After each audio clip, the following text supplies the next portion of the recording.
ബിന്ദുകൃഷ്ണ, കേന്ദ്രം കേരളത്തെ ഞെരുക്കുന്നു എന്നൊരു അഭിപ്രായം നിങ്ങൾക്കുണ്ടോ? കേന്ദ്രത്തിന്റെ എന്റെ അഭിപ്രായം പറയാം മോളെ, നീ ആരടി? പറഞ്ഞോ ധൈര്യമായിട്ട് പറഞ്ഞോ.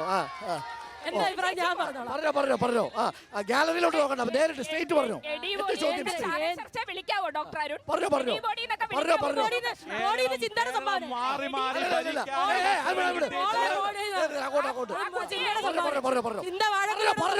പറഞ്ഞോ. കേന്ദ്രം കേരളത്തെ ഞെരുക്കുന്നു എന്നൊരു അഭിപ്രായമുണ്ടോ? രണ്ട് പേരുടെയും കാര്യത്തിൽ ഗുരുതരമായ തെറ്റുണ്ട്. കേരള സംസ്ഥാനം പാവപ്പെട്ട നമ്മുടെ സാധാരണ, ഞാൻ അടക്കമുള്ള സാധാരണക്കാരോട് മുണ്ടി മുറുക്കി എടുക്കാൻ പറഞ്ഞിട്ട് കോടികളുടെ ദൂർത്ത് നടത്തുന്നു. പിണറായി വിജയന്റെ വീട്ടിൽ ലിഫ്റ്റ് വെക്കാൻ 28 ലക്ഷം, പിണറായി വിജയന്റെ കന്നുകാലിക്ക് സംഗീതം കേൾക്കാൻ ലക്ഷങ്ങള്, അവിടുത്തെ തൊഴുത്ത് പണിയാൻ 48 ലക്ഷം, ലക്ഷങ്ങൾ. സർക്കാർ ഉത്തരവാ. കേന്ദ്ര സർക്കാർ അദാനിക്കും അംബാനിക്കും വേണ്ടി ഭരിക്കുന്നു. ഇതിന്റെ ഉള്ള കാര്യല്ലേ മോളെ പറയുന്നത്?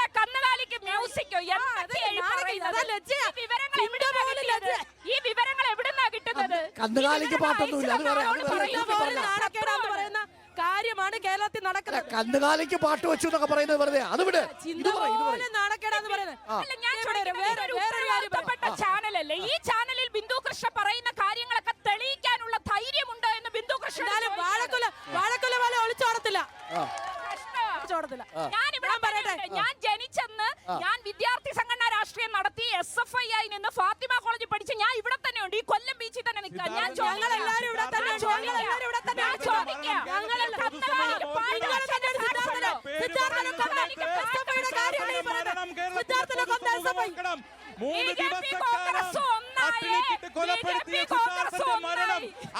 വിദ്യാർത്ഥി സംഘടനയുടെ മാത്രം പ്രായമുള്ള 3 ദിവസം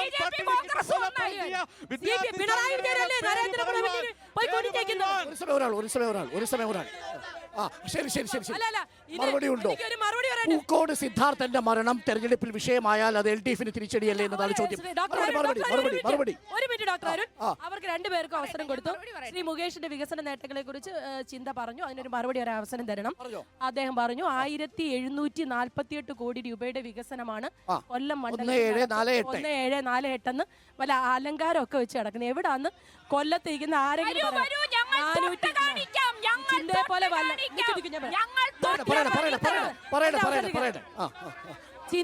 ചിന്ത വിളിച്ചുകൊണ്ട് കൊല്ലം നിയോജകത്തിൽ ഒരു സ്ഥലത്തും എനിക്ക് പോണ്ട, ഗൂഗിൾ മാപ്പ് ഇല്ലാതെ കൊല്ലം നിയോജകത്തിലെ മുക്കിലും മൂലയിലും എല്ലാ ദിവസം പോകുന്ന ആളാണ് ഞാൻ.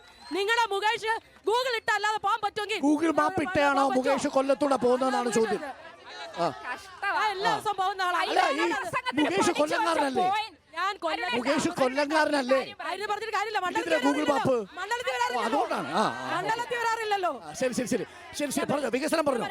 വികസനത്തെ കാര്യത്തിൽ ഈ താങ്കളൊന്ന് പരിശോധിക്കണം.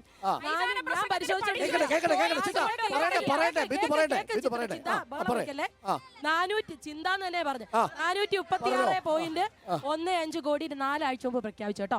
സംശയം എടുത്ത് വായിച്ചു നോക്ക്. 144 കോടി രൂപ ഒരാഴ്ച മുമ്പ് പ്രഖ്യാപിച്ചു. ഞാൻ ഇത് കൃത്യമായിട്ട് പറയുന്ന കാര്യം, ഈ തെരഞ്ഞെടുപ്പ് അടുത്ത് പുള്ളിയാണ് പാർലമെന്റ് സ്ഥാനാർത്ഥി എന്ന് അറിഞ്ഞപ്പം കുറച്ച് ഉദ്ഘാടനമായിട്ട് വന്നു. ഈ ഉടായ്പ ഉദ്ഘാടനമായിട്ട് പറയുമ്പോൾ നമുക്ക് വെറുതെ ഇരിക്കാൻ പറ്റുമോ? കള്ളാണ്, അന്യായം എന്ന് പറഞ്ഞാൽ ഞങ്ങൾ പോയി സമരം ചെയ്യും, എല്ലാ ദിവസവും സമരം ചെയ്യും. അതുകൊണ്ടാണ് കൃത്യമായിട്ട് ഇത്ര പറയുന്നത്. ഇതിനകത്ത് പ്രേമചന്ദ്രൻ എംപിയുടെ വല്ല അക്കൗണ്ടിലുള്ളതുണ്ടോ എന്ന് ഞങ്ങൾ പരിശോധിച്ചുകൊണ്ടിരിക്കുക. ഈ കള്ള വികസനം അല്ലാതെ എവിടെ അഷ്ടമുടി മുക്ക് പെരുമൺ റോഡ് യാഥാർത്ഥ്യമാക്കില്ല. എന്തെല്ലാം ആ സമരം, ആ റോഡ് നന്നാക്കാതിരുന്നപ്പം ഒരു പാവപ്പെട്ട കുട്ടി അദ്ദേഹത്തെ വിളിച്ചു, ഏതാണ്ടൊക്കെ വിളിച്ച് പറഞ്ഞു MLA. എന്നിട്ട് പിന്നെ പറഞ്ഞു ബിന്ദുകൃഷ്ണ പറഞ്ഞു വിട്ടായിരിക്കും നിന്നെ എന്ന് ഡയലോഗ് പറഞ്ഞു. പിന്നെ ഒരു കാര്യം പറയാം, പിന്നെ മുകേഷ് ഞാൻ തരാം. അടുത്തൊരു കാര്യം ഞാൻ ഈ കൊല്ലത്തിന്റെ പാർലമെന്റ് മണ്ഡലത്തിലെ പൊതുജന സമക്ഷം ഞാൻ ഒരു കാര്യം ഉറപ്പ് പറയുന്നു. ശ്രീ പ്രേമചന്ദ്രൻ MPയെ ഇവിടുത്തെ ജനതയല്ല, ആര് വിളിച്ചാലും ഏത് രാത്രി വിളിച്ചാലും കൃത്യമായ ഇടപെടൽ ഉണ്ടാകും. അതേസമയം മുകേഷിനെ വിളിച്ചാൽ ഡിക്ഷണറിയിൽ ഇല്ലാത്ത പദങ്ങൾ ചിലർ കേൾക്കേണ്ടി വന്നിട്ടുണ്ട്. ഒരു സംശയം, ഇപ്പം BJPക്ക് വേണ്ടി ആരെ വിളിക്കും? MP ആയിട്ട് BJP-യുടെ സ്ഥാനാർത്ഥിയെ പ്രഖ്യാപിക്കും. കേരളത്തിൽ BJP ഗവൺമെന്റ് നടപ്പിലാക്കി 65,000 കോടി രൂപയുടെ നാഷണൽ ഹൈവേയുടെ പ്രവർത്തനം 100% കേന്ദ്ര ഫണ്ട് ഉപയോഗിച്ചുകൊണ്ട് നടത്തുന്ന വികസന പ്രവർത്തനങ്ങൾ കൊല്ലം ജില്ലയിലെ പാരിപ്പള്ളി കടമ്പാട്ടുകോണത്ത് നിന്ന് ഓച്ചിറ അവസാനിക്കുന്ന 62 കിലോമീറ്റർ ദൈർഘ്യമുള്ള നാഷണൽ ഹൈവേ 6 വരിപ്പാതയാക്കുന്നു. 2,696 കോടി രൂപ കൊല്ലം ജില്ലയ്ക്ക് 100% ഫണ്ട് കേന്ദ്ര ഫണ്ട്. 1 രൂപയെങ്കിലും സംസ്ഥാനങ്ങളുടെ ഫണ്ട് ഉണ്ട് എന്ന് പറയുകയാണെങ്കിൽ പരസ്യമായി ഈ രാഷ്ട്രീയ പ്രസ്ഥാനങ്ങളെ വെല്ലുവിളിക്കുന്നു. 100% കേന്ദ്ര ഫണ്ട് ഉപയോഗിച്ചിട്ടാണ് നാഷണൽ ഹൈവേയുടെ 6 വരി പാതയുടെ വികസനം നടത്തുന്നത്. പരസ്യമായ ഞങ്ങൾ തയ്യാറാണ്. ഈ രാഷ്ട്രീയ പാർട്ടികളോട് എംപിയുടെ പങ്കെന്താണ്? എംപിക്ക് ഒരു വർഷം 5 കോടി രൂപയാണ്. ഒരു എംപിക്ക് 5 കോടി രൂപ എന്നുള്ള നിലയിലാണ് എംപിക്ക്. അത് മൊത്തം 5 വർഷക്കാലം 25 കോടി. കോവിഡ് വന്നതിന് ശേഷം 17 കോടി രൂപ. ആ 17 കോടി രൂപ കിട്ടുന്ന NK പ്രേമചന്ദ്രന് ഇത്രയും കോടി രൂപയുടെ വികസന പ്രവർത്തനങ്ങൾ എങ്ങനെ നടത്താൻ കഴിയും? മന്ത്രിമാരുടെ ഓഫീസിൽ പോയി നിവേദനം കൊടുത്ത് മണ്ഡലത്തിന്റെ ആവശ്യങ്ങൾ വാങ്ങിയെടുക്കാൻ കഴിവുള്ള ജനപ്രതിനിധികൾക്ക് അത് കഴിയും.